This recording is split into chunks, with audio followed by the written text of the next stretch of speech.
I wanted to make sure that I wrote a book. I was not going to start off by saying the lie. And the lie is that we are descendants of slaves. I wanted to write a book that let people know that we existed before white racism became involved. Mhm. I wanted to write a book that let people know that actually our ancestors were enslaved and we had ancestors before white people became involved. So we had ancestors before these experiments of Canada and the United States.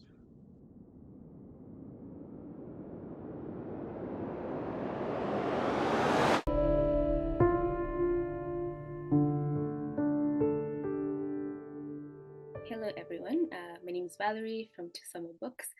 I am here today with David Archer, who is a Black Jamaican African Canadian anti racist psychotherapist who specializes in treating racial trauma and improving resilience in everyday people. I would like to welcome you, David, to our little YouTube corner. And Thank you. yeah, we'd like to hear a little bit more about yourself. So maybe you can jump in and tell us more. Fantastic. Thank you again for the introduction.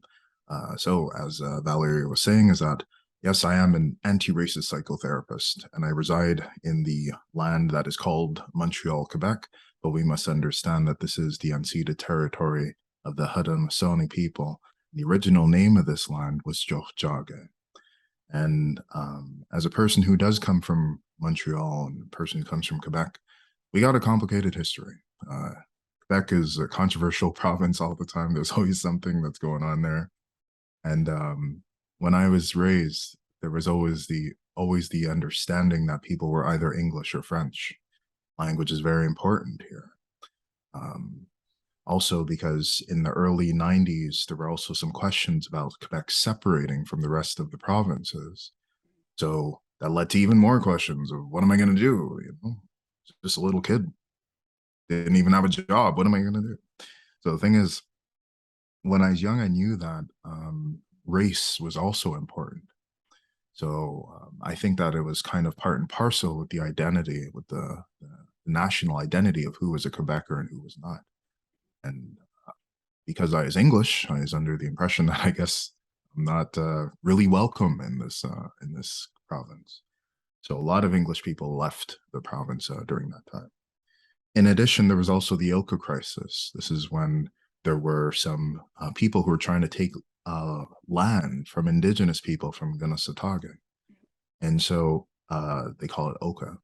But uh, I remember at the time just knowing that there was this dynamic between English, French, who's white, who's not white, who's indigenous, and who's not indigenous.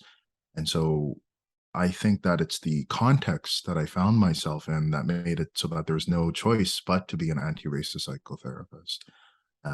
As explained by Valerie, is that I am also a proud Black Jamaican African Canadian.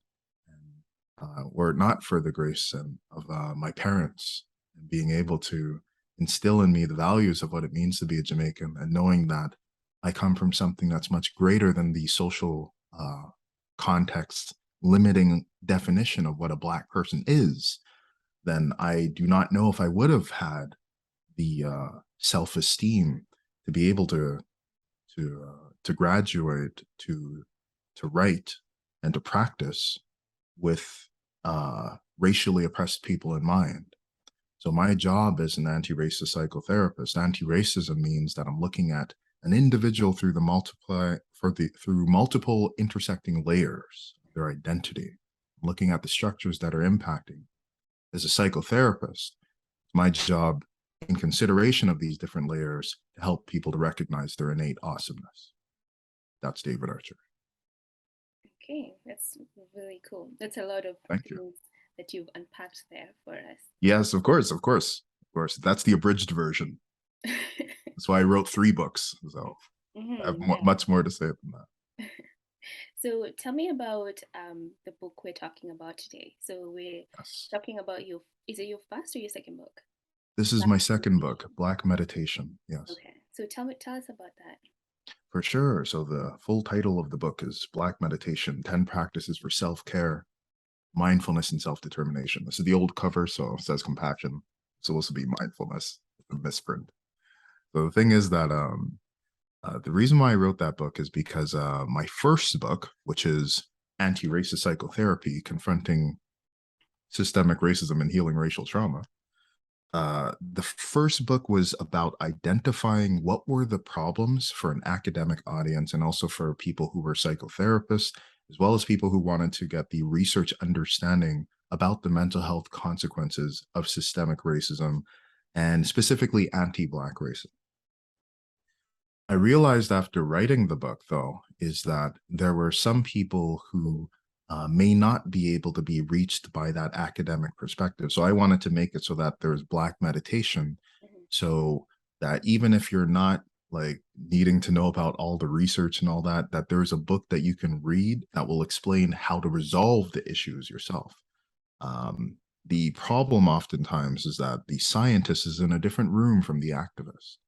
So it's possible, even as an author, that we can write things and we can kind of, when we write a book, it kind of says who we are writing to. And so I wanted to make sure that I'd also be able to write not only something for the academics and the therapists, but also just a love letter to Black people, and to let Black people know that they are beautiful because of their Blackness, and they are Black because of their beauty as well. So Black meditation, instead of it just being a description of suffering, because in our field as therapists and also in much of the literature as well, there's a lot of an emphasis on the suffering of Black people. But I wanted to write a book that also relates to how they can heal and recover from it, because there's a trauma porn idea that's there about Black people, and about, you see these never ending slavery movies that come out. A lot of times what they're doing is rehashing a narrative, trying to let us know who we are through the eyes of someone else. Um, I wanted to make sure that I wrote a book. I was not going to start off by saying the lie. And the lie is that we are descendants of slaves.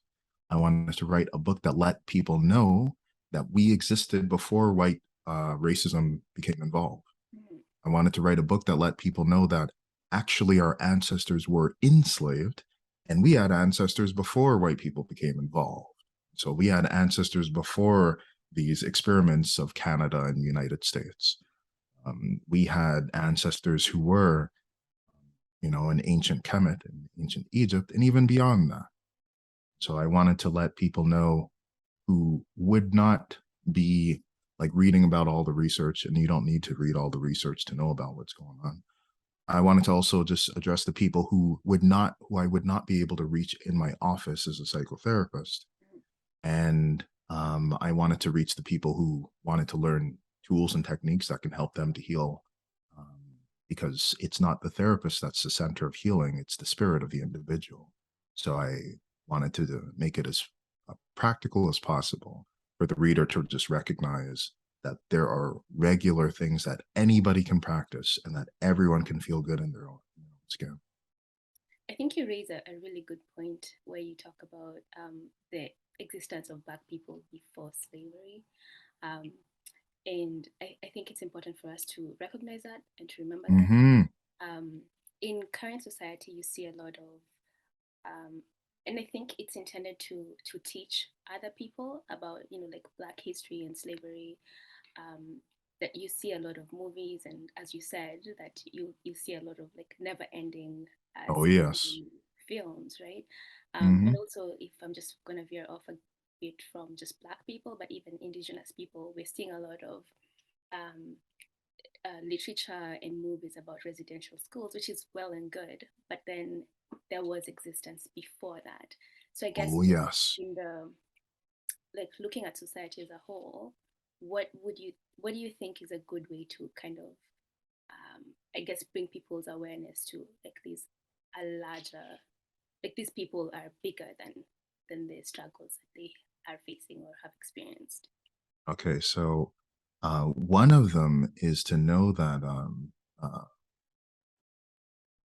one of them is kind of in Black meditation itself, is that that's the reason why there's multiple chapters that are in the book, to just explain that there's more than just uh, maybe this one representation of who we are meant to be. The other thing I want to say is that we just need to read more from Indigenous authors. Uh, we need to be able to know that, um, for me, I believe that that many people in the world, what has taken place, and I write about it in Black Meditation as well, that one of the first recorded people was mitochondrial Eve, which was a Black woman, which was African. Okay, so that's important for me as a person who was raised in the society that privileges whiteness. Depending on the lightness of your skin, you're given more privileges. Depending on whether you're considered as a man, you're given more privileges. So in this field of violence that encompasses racism and sexism and all of these things, I felt it's very important that even from a scientific perspective, we can know that there's a common origin for all of us. What that means is there's a shared and common humanity for all of us. And it's not only white people in with Hollywood and all the other uh, media representations that are able to occupy the full spectrum of the human experience. Black people too. Black people can also have fun. Black people can also be therapists. Strange thing is, I'm one of the only my psychotherapeutic one of my approaches is called EMDR. I'm one of the only Black male EMDR psychotherapists that I've met in the country. Oh. It doesn't mean that there's not other like Black people and Black men specifically that do healing practices, but there's something about the social structure that prevents certain types of people from graduating from schools and also selects certain types of people to be the faces of what is called therapy and the faces of these things. So I think it's so important for Black authors to not need to ask for permission about what to write. I think it's so important for white publishers as well to let us speak, to let us do our work, unencumbered by the idea of a market that's going to say that this is what people want to actually be exposed to. As a person who's not I don't really participate that much in pop culture.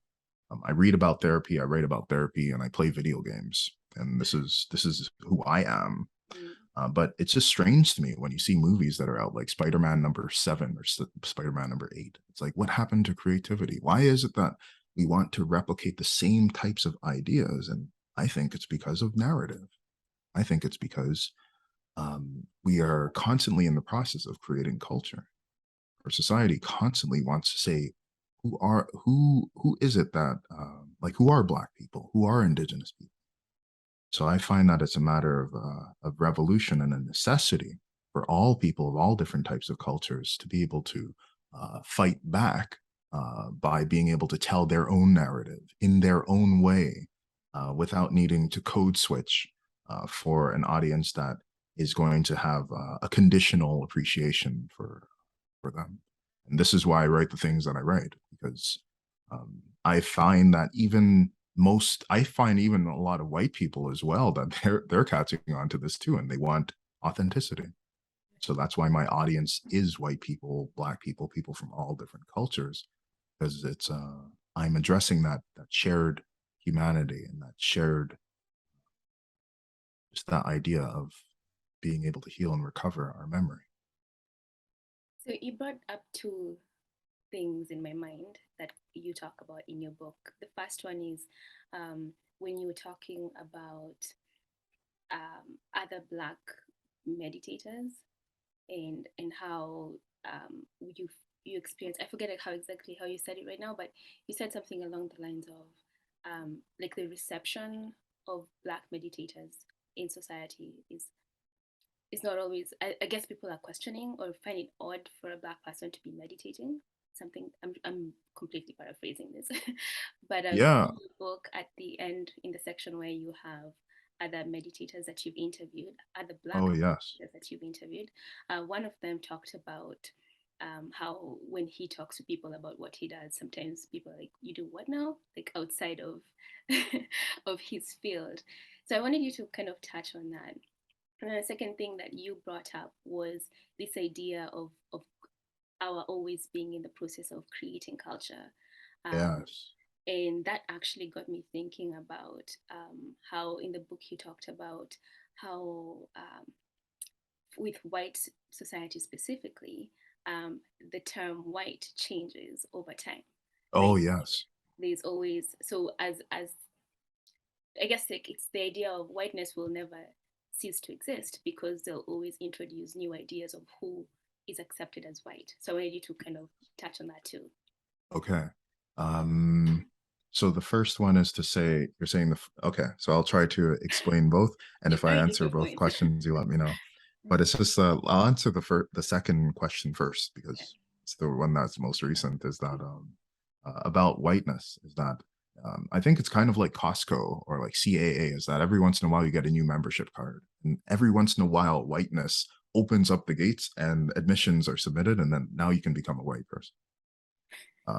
So this oftentimes happens when the number of white people decrease, and also when there's political or social issues that may require uh, racialization to occur for different types of individuals. So there was a time when Italians were not necessarily white people, and even Irish people were not necessarily white people, but because the numbers are always like changing and in flux, sometimes they can gain white privilege, but depending on what they do, and then people will they can get targeted again.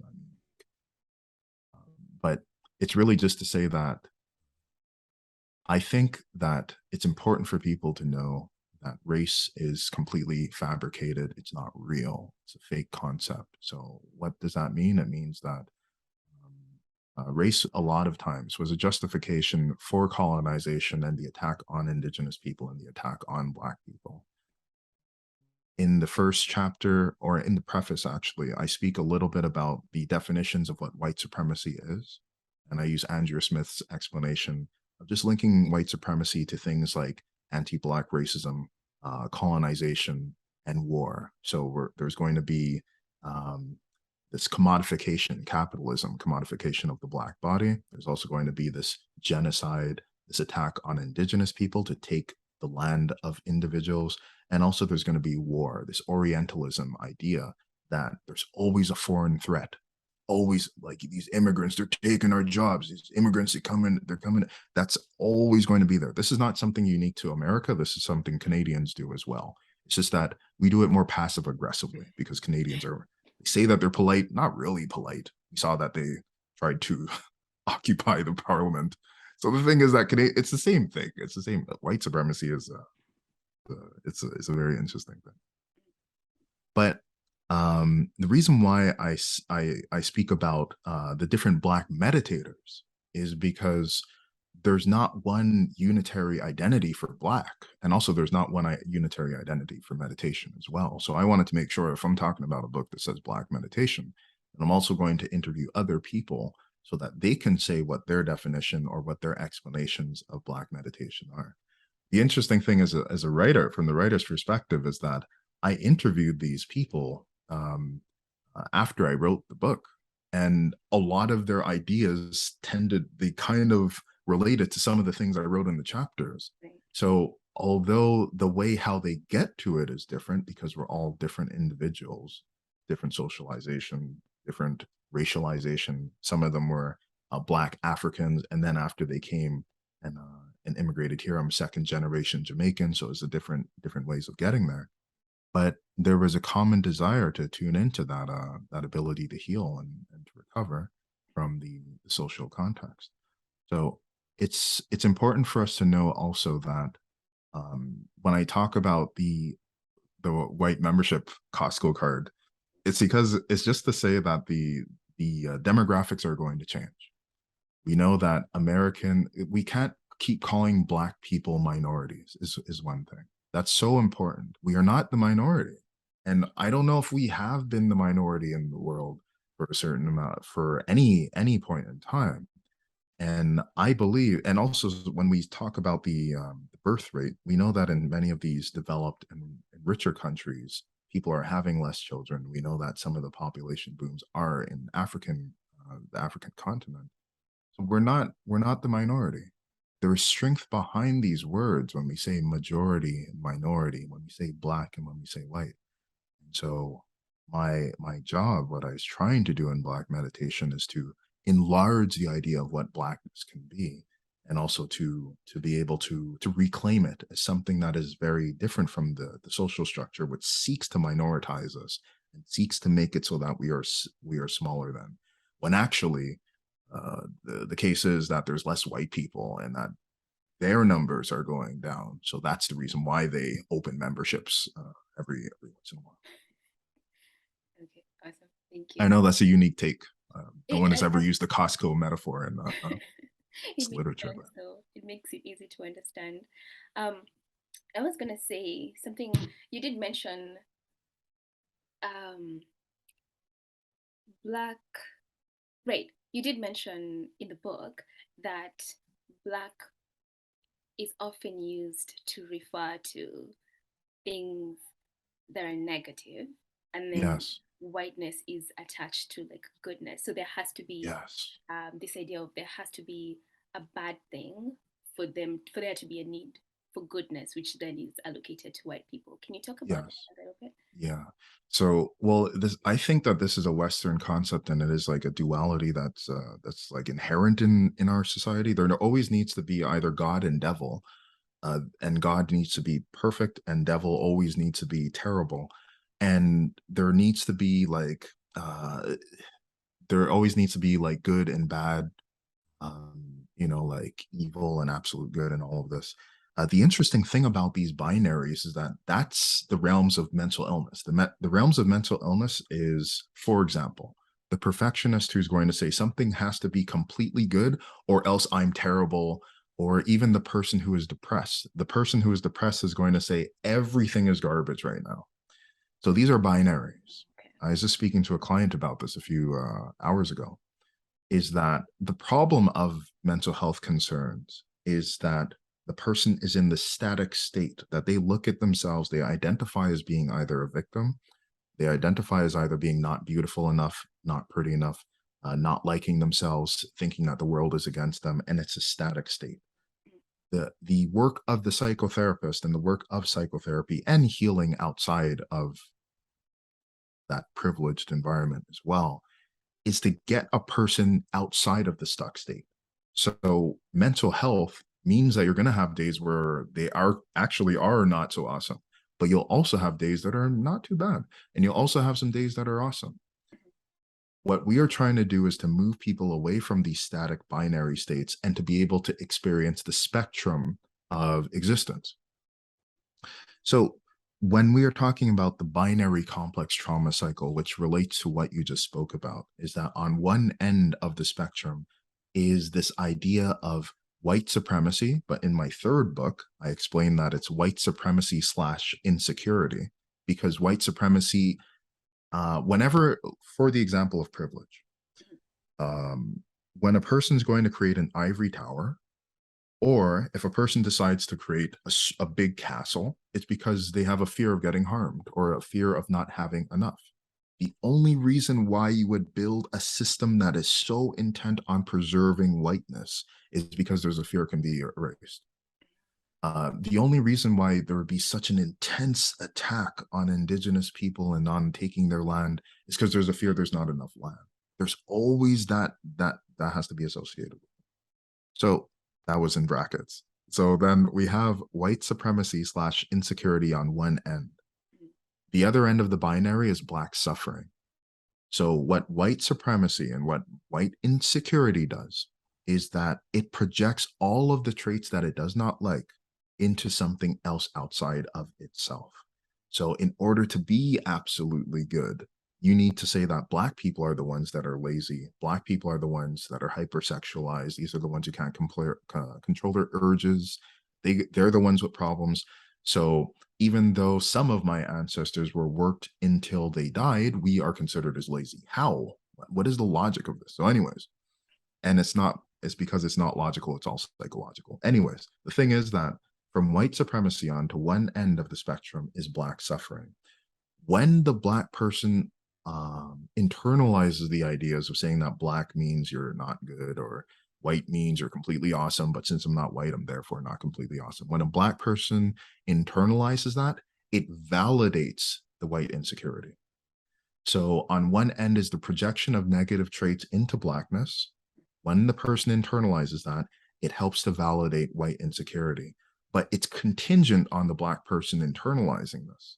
So this is why the cycle itself is pathological, and that's why the cycle itself is insecure. It's an insecure power structure that's there because it's contingent on Black people not remembering, they're not recovering their memory of knowing that there were times actually, even outside of you watching movies, that we were kings and queens. And even outside of kings and queens, that we had our own functional communities, Mhm. languages, Mm. and that, yeah, hope that that answers that. Oh, These yeah. are the abridged answers I'm giving, and I don't want to go over the time because I got a whole lot more to say. Thank you. So I think that sort of answers all the questions I had for you. Fantastic. Is there anything else that you would like to share with us? Yes, because as I said, is that there's actually a third book. The third book, this is the press version, I mean the proof version. So your book will not have the not for resale thing, but this is the one that I got. Anyways, the name of the book is Racial Trauma Recovery: Healing Our Past Using Rhythm and Processing. So in a similar way, anti-racist psychotherapy is the philosophy. Black meditation is how to help to heal yourself. And then racial trauma recovery is for the therapist who's working with Black people. How do you actually address the problem of racial trauma? Racial trauma is something that is complex, but it's not something that's impossible to treat. There are multi-generational components, there's microaggressions, there's also the person's belief about themselves. So I wanted to make a integrative clinical framework that would help therapists and other people interested in the healing process to know a rapid, efficient, and effective way of being able to heal from the suffering that we've inherited from our past, either multi-generationally, either from our past traumas. And it's a therapy that's designed to be used virtually. So through what a process that's called memory reconsolidation, we can use uh, YouTube videos. I've helped some people to heal from trauma by watching videos of baby goats and things like that. And again, it's because I think healing should be fun. I think all of these things, we it shouldn't be that we are talking about these concepts and not being able to smile and love ourselves at the same time. Right. And so this is what we do. And it's possible for people to heal much more efficiently and much more effectively than they thought possible. So I want the world to know about it. That's why I wrote the book. Awesome. I like that you said that healing should be fun. Yes. Yes, yes, yes. It's because I mean, people heal all the time. It's not a miracle. It's a rule. It's just that um, the problem is that what capitalism will sometimes do is it'll say that the solution is outside of the individual, but everybody does this. We all heal on a regular basis. So I wanted to just find the most up-to-date research to explain how you can do it and how we can teach other people to just naturally do it in a blink of an eye. Right. Well, thank you so much for sharing all of that. So for everyone who's watching, you should probably get all three books. Get them all. My They're all great. I'm biased, but yo, I don't have enough hands to hold these books. I'll hold the other one for you. Here we go. Yeah, there we go. That's what's up. Yeah. Yeah. So yeah, I was gonna say that my mom is a therapist, so I'll get her to read Yes. that book that you wrote. So yeah, again, thank you so much. It was nice talking to you. Many blessings, and everyone take good care. And just again, just to recognize your awesomeness. It's right there.